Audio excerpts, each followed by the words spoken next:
ये है पुण्यात्मा, जो प्रसंग चलता था वही आते हैं कि जैसे क्या मांगू कुछ थिर ना रहाई, और देखत नैन चला जग जाई, 1 लाख पूत 1.25 लाख नाती, और उस रावण के आज दीवान बैठी के मांगे यहाँ की घटिया वस्तु। ठीक है भगवान दे रहा है, ठीक है, और डिमांड करो, ना देता ये मत सोचो कि भी भगवान ने ऐसा क्यों नहीं दिया। ये सब कुछ दे सकता आपको, ये जो चाहे सो कर सकता कबीर परमात्मा। इसकी डिक्शनरी में इम्पॉसिबल वर्ड नहीं है, ये वो समर्थ परमात्मा है। लेकिन बात यही ध्यान में रखना कि डॉक्टर उसी को वही वस्तु अलाउड करेगा जो उसके रोग में बढ़ावा, नहीं रोग ने सहयोगी हो। तो ये भी आप ध्यान रखना, ऐसी वस्तु आपको यहां से मिलेगी नहीं जो आपकी भक्ति का नाश करे, और बाकी आपका काम कोई 8 लाख गएगी नहीं।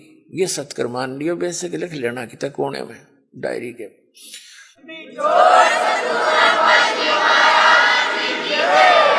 तो क्या बताते हैं कि दुविधा चतुराई, दुविधा दुर्मति चतुराई में जन्म गया नर तोरा रे, और अब भी आन मिलो सत्संग में, और करो गुरु ज्ञान पे गौरा रे।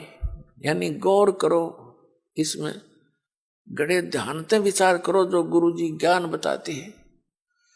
फिर बताते हैं कि शरण पड़े को गुरु संभाले, जान के बालक भोला रे, और कह कबीर तुम चरण चित राखो, ज्यों सुई में डोरा रे।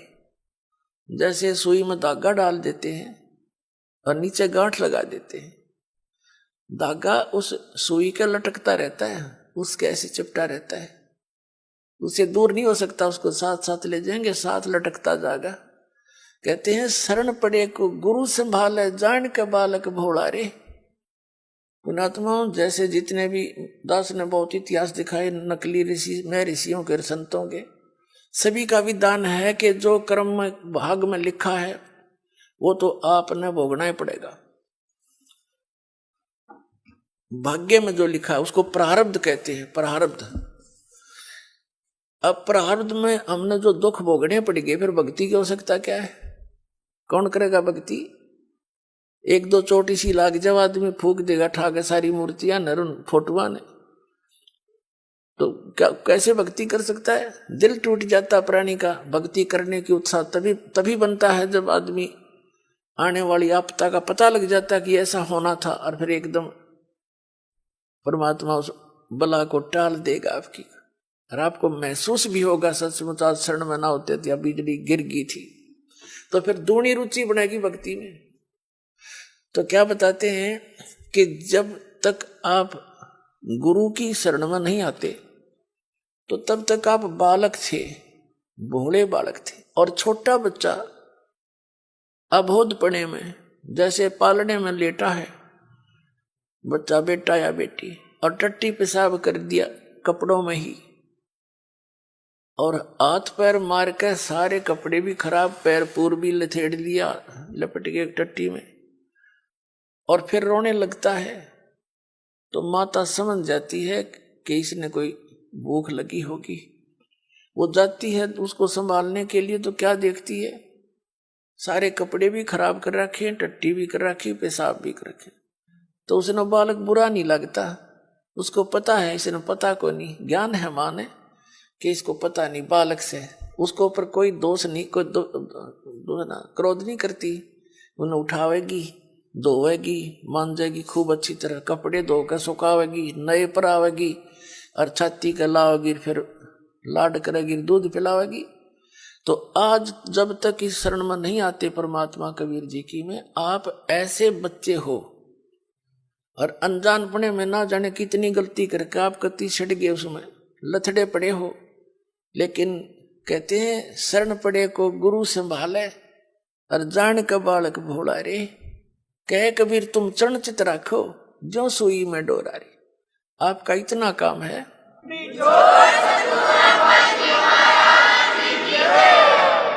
आपके जो प्रारब्ध में जो पहले के जितने भी पाप थे वो आपके साथ लपेट के भेज रखे काल ने, और जिसे पुण्य थे वो भी अंदर डाल दिए, तो आपके दोनों मिलाकर मिश्रण कर रखे है।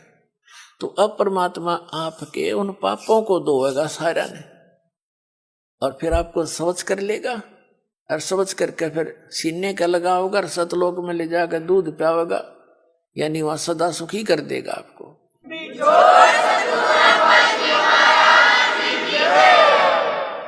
शरण पड़े को गुरु संभाल, जान के बालक भोरा रे, कह कबीर तुम चरण चित रखो। फिर आपका कर्तव्य बताया है कबीर साहब ने, आप भी अपने गुरु जी से ऐसा अभेद संबंध कर लो, मन में दोष नहीं आवे। जिस दिन आपके गुरु जी के प्रति कोई विकार आता है, यानी कोई कमजोरी झांकते हो गुरुदेव के अंदर, तो उस दिन आपका नाम खंडित हो जाता है।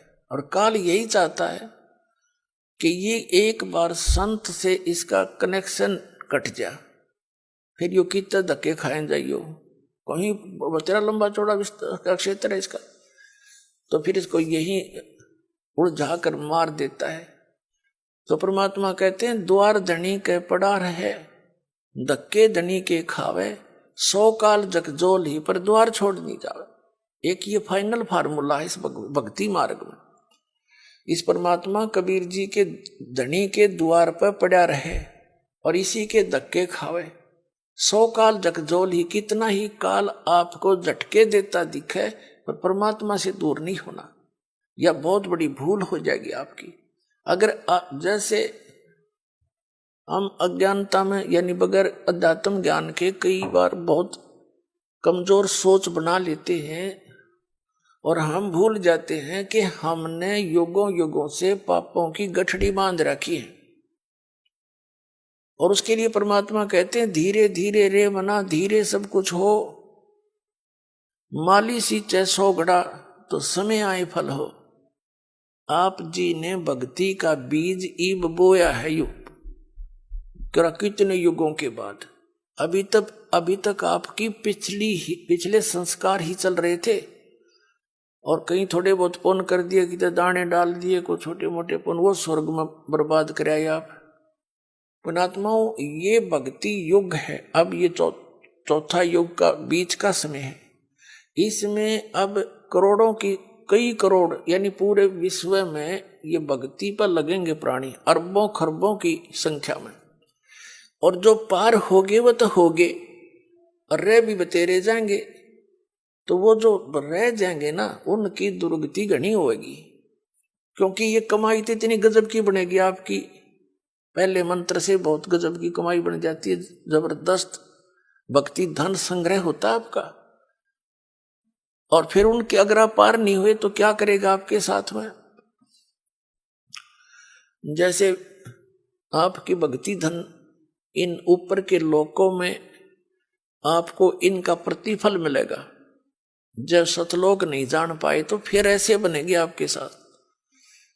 इस मूल कमल में गणेश जी का जाप है, आपको दिया जाता है, इसका भक्ति धन आपका इकट्ठा हो रहा है, और पार हुए नहीं तो आगे ठड़ी यही रहेगी आपकी। फिर ये लुटेरे आपको टर्न बाई टर्न लूटेंगे। आप गणेश जी के लोक में जाओगे, वहां गण बना देंगे आपको, आपकी पूंजी होगी, रेस्टोरेंट तैयार है, उसका कमीशन है इन देवताओं का। जैसे होटल के मालिक होते हैं, उनका कमीशन होता है वो अलग से, यानी उसमें अपना नारा चार्ज लगाते हैं उस बिल में। तो आप कहीं किसी में 10% आपकी कमाई से, किसी में 15%, किसी में 20-25%, ये अपना लेते हैं, तब अपना गुजारा चला रहे हैं। ये कंगाल लोग है 21 ब्रह्मांड तक का उस सतलोक की दृष्टि में।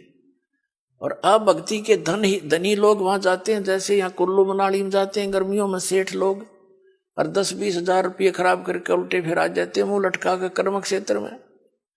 तो आप इस मूल कमल के मंत्र का जाप जो आपको दिया जाता है गणेश जी के लोक में, वहां ठाठ करोगे, यहाँ के नकली ठाठ। जब वहां आपकी ये पूंजी समाप्त हो जाएगी, उसके बाद आपको भेजेंगे ब्रह्मा जी के लोक में, क्योंकि उसका भी जाप आपने कर रखा है। वहां जब आपकी धन खत्म हो जाएगा, फिर जाओगे विष्णु जी के लोक में, क्योंकि उनका भी आपने धन इकट्ठा कर रखा है, फिर उसके रेस्टोरेंट में वहां रहोगे। उसके बाद फिर जाओगे आप श्री शिव जी के लोक में, उसकी भी कमाई करते हो, मंत्र जाप करते हो।